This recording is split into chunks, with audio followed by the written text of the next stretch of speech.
Hi there, Virgos. Welcome to your weekly tarot reading. So, I feel like the major emphasis and focus for this week is all about your communication. Being able to be very persuasive without being domineering. And I also feel being able to persuade people with facts rather than manipulation, okay? A lot of the times when we want somebody to kind of do things that we think they should do, and we kind of justify it by saying, oh, it's for their better good, it's for their greater good, or it's for their best interest. And we might be in a position where we kind of spin the truth or omit truths, or spin a situation so that it skews other people's perception in a specific direction, and that is manipulation. So I feel like this energy is coming in with both of these spreads, so you want to be a little bit careful about your intentions, and you want to be a little bit mindful about not infringing on people's free will. And even if they make decisions that you don't agree with, it's really important to provide the whole truth so that other people can, make informed, enlightened decisions, okay?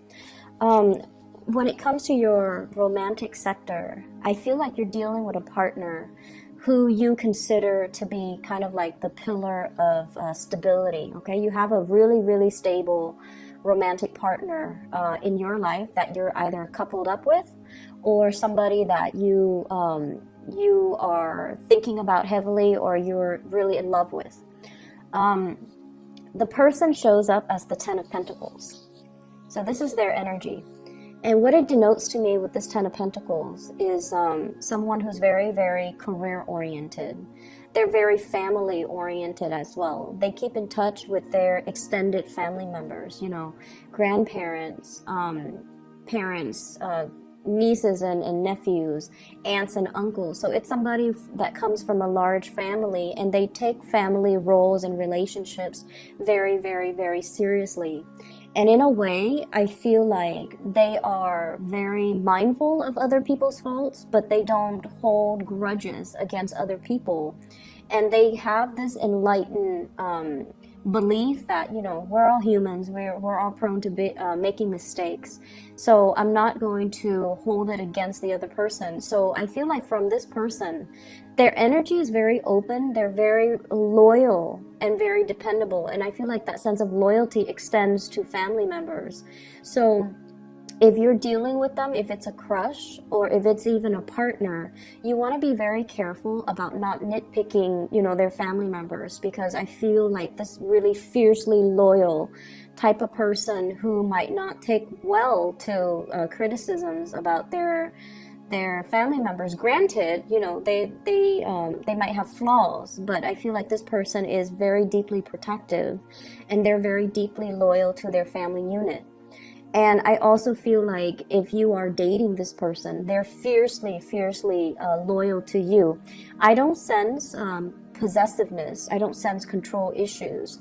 But I do feel like this is a person that doesn't take relationships lightly. And they might not have dated around a lot. So I feel like somebody who's a late bloomer, somebody who, really believes in the institution of marriage, and they're a little bit more old school, a little bit more traditional, and I feel like they do want to embody the traditional gender roles or the traditional family value where one person's the breadwinner, the other person takes care of the kids. It might not be as old school and as archaic as that, but I feel like deeply they're very, very entrenched in the past, and they are very reliable, a really good provider, somebody that has property, somebody that even works in the financial industry, okay? I also feel if you are, this is your energy coming to the table. This is how your partner views you. You show up here as the King of Wands, and your energy is you take good care of yourself. You work out, you dress well, you're mindful about the way that you look. You have a public persona about you as well, where you might have to give presentations. You might have to, lead the way. You might be in charge of people. You might be a leader in your own right. And you're someone who it's like you're a major player in your industry, in your field of expertise. You have a lot of knowledge, and you're kind of like that career climber, where your position is very set and you're due for promotions next year and then the year after that. So you're very, very financially established, and they like the fact that, you know, you get things moving for yourself. You don't sit there and wait for opportunities. You're very proactive about getting out there. This is also feeling a lot of passion towards another person. This is somebody who's protective, who's caring, who's nurturing. They don't overstep their boundaries though, and in general it indicates to me a lot of passion and chemistry that you are bringing to the table towards another person. If you are dealing with an earth sign, a Taurus, a Virgo, or a Capricorn, I feel like there might be communication issues coming into the picture, and your partner might be very slow to act. You know, with the nature of the Ten of Pentacles is that they're very, very methodical. They're very risk adverse. They don't like to take unnecessary risks. They don't like to deviate from their routine and their norms. And they don't really, they're not impulsive, not very spontaneous. And I feel like you're trying to get a lot of things moving, and this person is kind of dragging their feet. And as a result of it, I feel like there might be, you know, communication issues coming in through here with the Three of Swords, which is harsh words being exchanged, possibly a separation, or even thinking about like arguments between couples that can relate to, you know, the silent treatment, or like that can result in one person withdrawing because they're hurt. So be very, very mindful about how we communicate, because the King of Wands, it's someone who's very proactive, but they can be a little bit forceful, okay? If you're dealing in particular with earth signs, I feel like, you know, want to tone down on the teasing and the communication, and make sure you communicate from a space where you're understanding of their slowness to act, that you're also, you know, a little bit more understanding of their willingness or their unwillingness for change, okay, to make like rapid sweeping change in their lives. They see you as someone who's able to implement, you know, it's like you don't talk about things, you just do them. You don't sit there and say like, oh, here are my plans, you know, you just get things done. And I feel like your partner is not on the same time frame as you, and it can be a little bit frustrating. I see as well a lot of like missed opportunities between you and a crush, okay? So we have here the Five of Cups. This is what I call like the heartbreaker card. It's somebody who can be seen as a little bit flirtatious. They are very, very friendly, but their attention is not exclusive to one person. Or at least they're not really aware of how other people perceive them.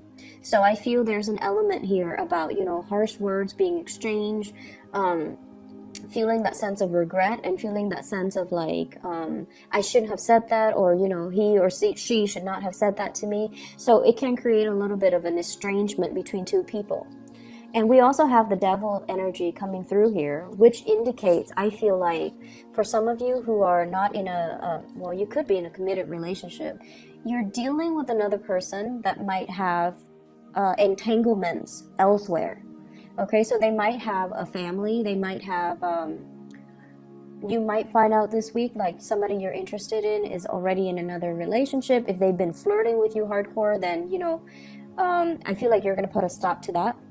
I don't see third party meddling, but I do feel like there's a presence of third parties, and it's indicated with the Ten of Pentacles, which is a family card, as well as the Devil, which indicates really strong attraction to another person, but it's not really seeing the light of day here with the Three of Swords, mainly because somebody is engaged, married, in another relationship, or, you know, coupled up with somebody else, or they have other arrangements that's disallowing you to come to them, or disallowing them to come forward to you, and for the two of you to come together and date.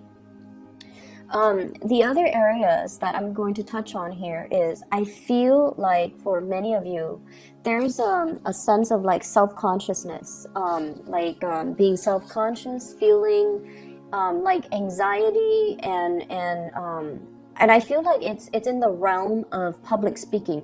Okay, many of you have high levels of education, so I feel like the majority of people who are watching this you guys have like a high level of education, and it's indicated here with the magician. This is somebody, I feel like, you know, it's somebody who has a mastery over many subjects. So you might have a master's degree, you might have a PhD, you might have a bachelor's degree, you might have multiple certificates, might have multiple degrees. And I feel almost like you're trying to find ways in which to make use of all your skills, okay? And you're trying to, as well, I feel, reach out to a larger demographic. You're trying to reach out to a larger group of people. And what I'm sensing is, with this World card, I feel like there's a lot of hesitation. Even though you are a major player in your field, I feel like there's hesitation and reservation from your end about public speaking, about speaking out, about being center stage, about, you know, having all eyes on you. It can make you feel a little bit uncomfortable. And I mentioned before, with Virgo people, you're very good at working behind the scenes and letting somebody else shine under that spotlight. You're not an attention hog, you know. But I also feel like you're thrust into some type of a new work situation where your ability to speak, your ability to be very eloquent with your speech, to be very concise with your communication, and to be very articulate. Somewhat like, if it's interpersonal relationship, you do just fine. But if it's in a large group setting, you know, the anxiety sets in and self-consciousness sets in, and you're not able to convey the messages to the best of your capabilities. And I feel like you might be beating yourself up over it. Rehearse, okay? Rehearse so that everything flows naturally, and so that you're not scrambling at the last minute. Just rehearse. It does wonders for you, okay? So I see that element coming through where there's like social anxiety, or even like public speaking, fear of public speaking and things like that. I feel for many of you, there are, it's like making decisions with another person, trying to decide, and I feel like it's heavily work focused, okay? I see a lot of work trips, a lot of travel and movement happening for you guys as well. And I feel some of you are finishing up something, like possibly publishing. You're trying to get people to publish it, or you are trying to attend like conferences where you have to, you know, talk about what you just published. And then I also feel people finishing up something, possibly finishing up with school. And then traveling to, you know, for job interviews, traveling to try to find financiers or funding for some type of project. It's going to be a very busy week, but I see this big element about you rubbing elbows with people that are also major players in their field, and they're going to be able to give you a lot of assistance, a lot of technical expertise, and it's going to really help you overcome a lot of these issues, okay?